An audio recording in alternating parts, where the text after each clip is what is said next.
Sveiki, esu humanitarinių mokslų daktaras Andrius Martinkus. Tęsime mūsų pamąstymus apie kintantį pasaulį ir apie Lietuvos valstybės, lietuvių tautos vietą šitame kintančiame pasaulyje. Netrukus minėsime Liepos 6-ąją Lietuvos valstybinę šventę, valstybės ir tautiškos giesmės dieną, Lietuvos karaliaus Mindaugo karūnavimo dieną. Mindaugas buvo karūnuotas Lietuvos karaliumi 1253 metais, taigi prieš 772 metus. Lietuvos valstybingumo tradicija yra sena tradicija. Beje, šiandien, Liepos 4-ąją, savo valstybinę šventę, nepriklausomybės dieną, švenčia Jungtinės Amerikos valstijos. Jungtinės Amerikos valstijos nepriklausomybę nuo Didžiosios Britanijos paskelbė 1776 metais. Taigi, kai Jungtinės valstijos paskelbė savo nepriklausomybę, Lietuvos valstybė egzistavo jau daugiau kaip 500 metų. Pasaulyje nėra labai daug valstybių, kurios turi tokią seną valstybingumo istoriją ir tradiciją. Lietuvos valstybės siena su Latvija yra viena seniausių sienų Europoje. Taip pat ir Lietuvos siena su Rusijos Kaliningrado, lietuviškai sakome Karaliaučiaus sritimi, tarp Vištyčio ežero ir Nemuno, taip pat yra viena seniausių sienų Europoje. Šitos sienos kadaise buvo sienos tarp Lietuvos didžiosios kunigaikštystės ir Vokiečių ordino. Taigi Lietuvos valstybingumo tradicija yra sena tradicija, o Vinco Kudirkos sukurta tautiška giesmė yra parašyta lietuvių kalba, kuri yra viena seniausių indoeuropiečių kalbų. O koks yra dabartinio Lietuvos režimo santykis su šiuo senumu?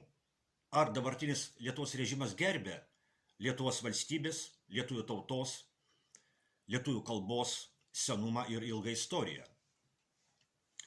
Jau daugiau kaip 3 metus Lietuvos režimas šalia Lietuvos valstybės vėliavos kelia kitos valstybės, Ukrainos vėliavą. O Lietuvos prezidentas netgi bučiuoja Ukrainos vėliavą. Ką tai reiškia? Tai reiškia, kad Lietuvos režimo požiūriu Lietuvos valstybė nėra kuo nors išskirtinė ir ypatinga pasaulio valstybė.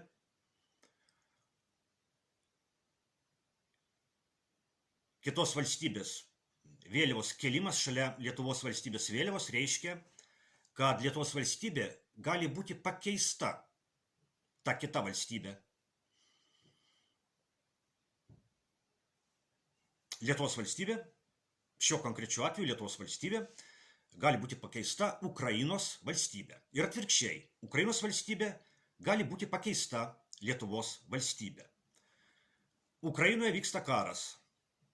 Keldamas Ukrainos vėliavą šalia Lietuvos vėliavos, Lietuvos režimas demonstruoja, kad jis yra pasiruošęs pastatyti Lietuvos valstybę vietoje Ukrainos šitame kare.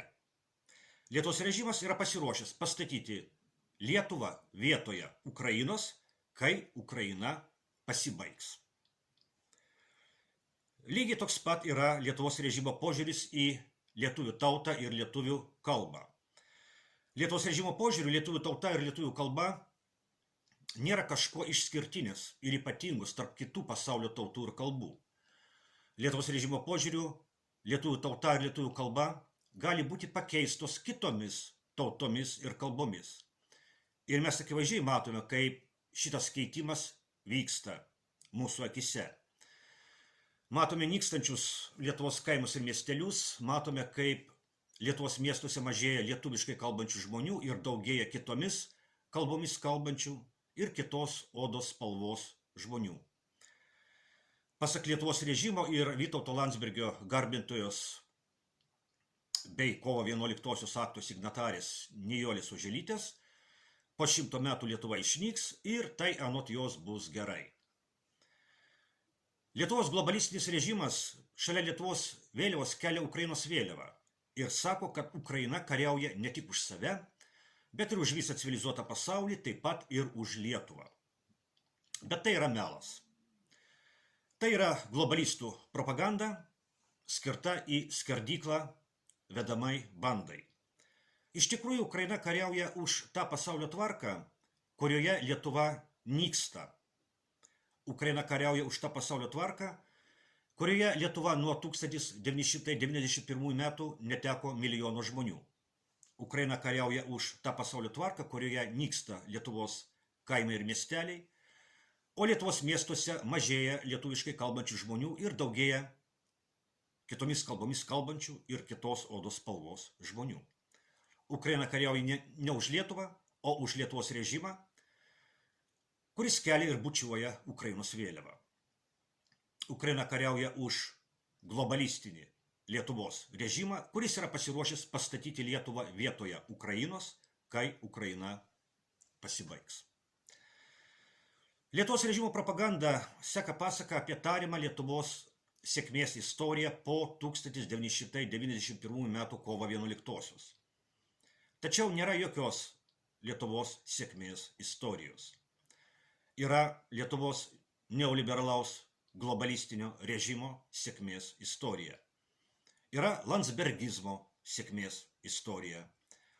Yra sėkmės istorija režimo, kuriam esat lietuvių tauta yra viena sparčiausiai nykstančių tautų pasaulyje, tarp tų tautų, kurios turi savo valstybės. Tai yra Lietuvos režimo sėkmės istorija. Bet Lietuvos režimo sėkmės istorija yra Lietuvos valstybės ir lietuvių tautos nesėkmės istorija. Ir štai dabar, vykstant karui Ukrainoje, Lietuvos režimas demonstruoja pasirengimą mesti į šitą globalistų ir Rusijos karą Lietuvos valstybingumo likučius ir jau ir be karo nukraujavusią lietuvių tautą. Neleiskime jam tai padaryti. Padarykime, kad Lietuvos režimas patirtų nesėkmę.